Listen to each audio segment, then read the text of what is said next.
أَمَّنْ هُوَ قَانِتٌ آنَاءَ اللَّيْلِ سَاجِدًا وَقَائِمًا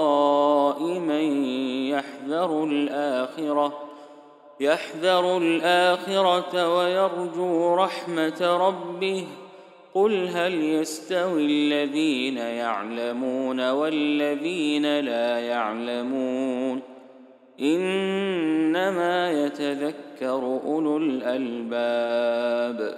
Bismillahirrahmanirrahim, alhamdulillahi rabbil alamin, amma ba'd. Nous continuons notre aventure à travers la méditation de certains versets coraniques. Nous avons vu précédemment les notions de polythéisme majeur, mineur. Nous avons vu aussi qu'Allah Azza wa Jal pardonne à qui il veut, comme il le veut. Nous allons maintenant nous arrêter sur un verset qui vient nous décrire une situation extraordinaire qui est celle de la terre sur laquelle va se tenir le jour du jugement.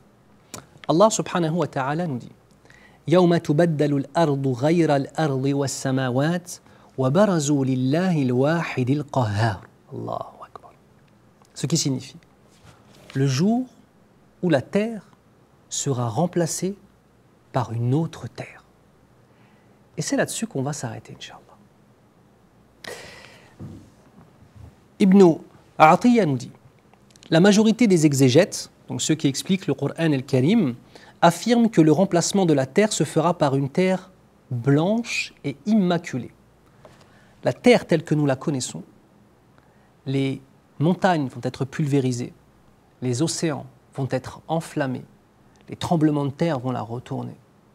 Et Allah Azza wa Jal va ramener une nouvelle terre, blanche, immaculée. Et on va voir pourquoi. Sur laquelle Allah n'aura jamais été désobéi. Pour être jugé, nous allons être sur une terre là où il n'y a eu aucune désobéissance à Allah subhanahu wa ta'ala. Il va remplacer cette terre par une nouvelle, sur laquelle aucune goutte de sang n'aura été versée. Et c'est une des raisons pour laquelle elle est blanche, elle vient représenter la pureté. Et sur laquelle personne n'aura laissé la moindre trace. Une terre, pour nous juger, qui va être un endroit neutre, un endroit pur. Une terre sur laquelle on n'a plus de repères. Et je voudrais qu'on prenne une petite méditation vis-à-vis de cela, mes frères et sœurs, à ceux et celles qui sont dans le péché, dans la désobéissance, dans le déshonneur de cet héritage qu'est l'islam. N'hésitez pas à partir. N'hésitez pas à déménager. N'hésitez pas à changer de ville si vous le pouvez. Changer de décor pour aussi changer vos cœurs. N'hésitez pas à changer votre entourage. Changez ceux que vous considériez jusqu'à présent comme vos amis. Car qu'on soit bien clair, si vous estimez comme moi, et que j'espère que ma croyance est validée auprès de notre Seigneur, subhanahu wa ta'ala, si nous estimons que le Coran est la vérité absolue, alors ton ami, c'est celui ou celle qui te rapproche d'Allah. C'est lui ton ami. C'est celui ou celle qui te voit et qui, lorsque tu t'éloignes d'Allah, se fait du souci pour toi auprès de ton Seigneur. C'est celui ou celle qui vient t'encourager à te rapprocher de lui. C'est celui ou celle qui a conscience qu'au jour du jugement, la terre sera rasée, les océans enflammés, les montagnes détruites et réparties en poussière et réduites en poussière, et que nous allons tous être ressuscités, nus, les uns et les autres, le regard hagard, en attendant le jugement. Celui qui t'aime réellement, ou celle qui t'aime réellement, c'est celui ou celle qui te ramène vers cela. Et je profite de ce moment-là pour vous témoigner mon amour pour Allah Azza wa Jal.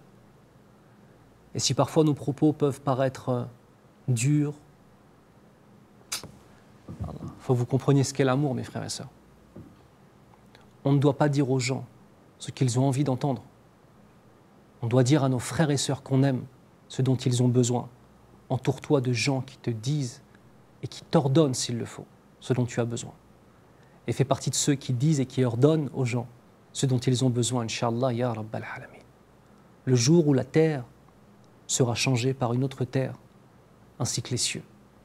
Demande à Allah Azza wa Jal de nous accorder la droiture dans cette vie d'ici-bas, afin d'être lumineux et lumineuse au jour du jugement, et que l'on vive la tête haute, dans la vie d'ici-bas. Et vivre la tête haute dans la vie d'ici-bas, c'est vivre prosterné devant Allah. Et que nous puissions avoir par sa miséricorde la tête haute au jour du jugement.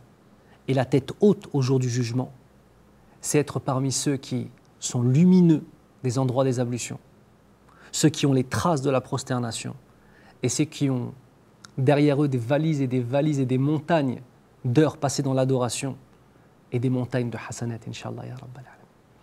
نسأل الله عز وجل أن يبارك في علمنا. Demande à Allah de mettre la bénédiction dans nos connaissances. هذا وصلى الله على محمد وعلى آله وأصحابه أجمعين. والسلام عليكم ورحمة الله وبركاته. أمن هو قانت آناء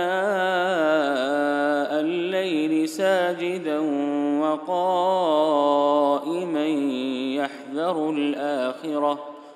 يحذر الآخرة ويرجو رحمة ربه قل هل يستوي الذين يعلمون والذين لا يعلمون إنما يتذكر أولو الألباب